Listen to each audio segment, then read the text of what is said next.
काही दिवस आधी ना Instagramवर खूप रील व्हायरल होत होते इंटरव्ह्यूज कसे द्यायचे आणि त्या टायमिंगला मी इतके नोट्स लिहून ठेवले. अशा क्वेश्चनला असं आन्सर करूया, तसं आन्सर करूया म्हणजे लाईक एक बुक झाली असेल.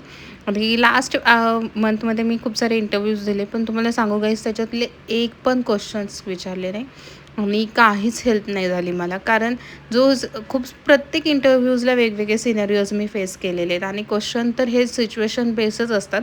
For the business analyst, suppose जर तुम्ही बिझनेस ॲनालिस्टचा इंटरव्ह्यू देता आणि त्यांनी ते डायरेक्ट तुम्हाला फर्स्ट इंट्रोडक्शन विचारते ना, त्याच्यानंतर डायरेक्टली तुम्हाला बिझनेस म्हणजे काय, तर बिझनेस म्हणजे सिम्पली तुम्ही कंपनीला समथिंग बेनिफिट्स ॲड करून देत आहे. तर राहते राहते गाईज कशा आहात? आज माझ्या दिवसाची सुरुवात झाली बघा मस्तपैकी. मी सगळं आवरून मस्त नाश्ता केलेला आहे. परत त्यांचं खाणं पण रेस्टॉक केलं आणि ते करता करता कधी इव्हनिंग झाली समजलंच नाही. आणि आज इतका सुंदर व्ह्यू होता आणि हा मी विदाऊट एनी फिल्टर शूट केलेला आहे मंडळी.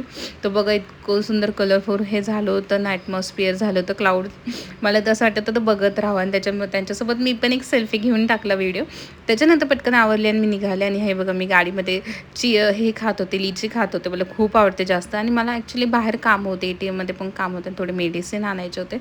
आणि ही बघा ही संदीपची स्कूल आहे. सांगा बरं कमेंट करून कोणती आहे ती. ते आल्यानंतर घरी आले आणि तो जो बोर्ड होता, हां माझा साईड बिझनेस पण आहे, मी थोडेसे काम पण घेते, नाही मजाक करते मी.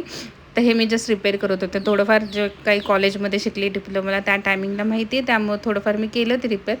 पण ते झालं माहीत आहे का, आय होप की ते शॉर्ट सर्किट काही होऊ नये. चला मंडळी भेटूया त्याच्या ब्लॉगमध्ये. राधे राधे.